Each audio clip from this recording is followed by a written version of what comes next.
അയർക്കുന്നത്തും കല്ലിട്ട് നടയിലും വീടുകളിൽ മോഷണം നടത്തിയ പ്രതിയെ വർഷങ്ങൾക്ക് ശേഷം പോലീസ് പിടികൂടി. കന്യാകുമാരി നെയ്യൂർ സ്വദേശി സ്റ്റീഫനാണ് അയർക്കുന്നം പോലീസിന്റെ പിടിയിലായത്. പ്രതിയെ സംഭവ സ്ഥലത്തെത്തിച്ച് തെളിവെടുപ്പ് നടത്തി. കിടങ്ങൂർ പോളയ്ക്കപ്പടിയിൽ 2023 ഒക്ടോബർ 23-നായിരുന്നു മോഷണം. കടവിൽപുരയിൽ ജോണിയുടെ വീട്ടിലാണ് വീട്ടുകാർ പള്ളിയിൽ പോയ സമയത്ത് കവർച്ച നടന്നത്. വീടിന്റെ അടുക്കള ഭാഗത്തെ കതക് തകർത്ത് അകത്ത് കയറി 2.5 പവൻ സ്വർണവും 20,000-ലധികം രൂപയുമാണ് കവർന്നത്.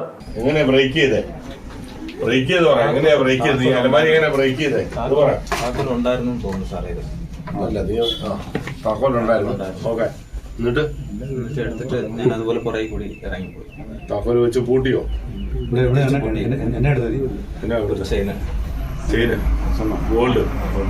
ഗോൾഡ് പോലെ അല്ലേ? വേറെ പിന്നെ ഒന്നും എടുത്തില്ല. കല്ലിട്ടുതട ഭാഗത്ത് താമസക്കാരനായ ബെന്നി ചാക്കോയുടെ വീട്ടിൽ കഴിഞ്ഞ വർഷം ഒക്ടോബർ 25-ന് പുലർച്ചെ 6:30-യോടെയാണ് മോഷണം നടന്നത്.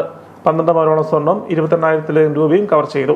ബെന്നി ചാക്കോയും ഭാര്യയും രാവിലെ പള്ളിയിൽ പോയ സമയത്താണ് വീടിന്റെ പിറകുവശത്തെ കതക് തകർത്ത് മോഷ്ടാവ് ഉള്ളിൽ കയറിയത്. പ്രതിയെ കണ്ടെത്തുന്നതിനായി പ്രത്യേക അന്വേഷണ സംഘം രൂപീകരിച്ചായിരുന്നു അന്വേഷണം. Ayarkunnam SI Saju T Lukose, ASI Joby Joseph, SCPO Sarun Raj, CPM-മാരായ രഞ്ജിത്ത്, അരുൺ എന്നിവർ ചേർന്നാണ് പ്രതിയെ പിടികൂടിയത്.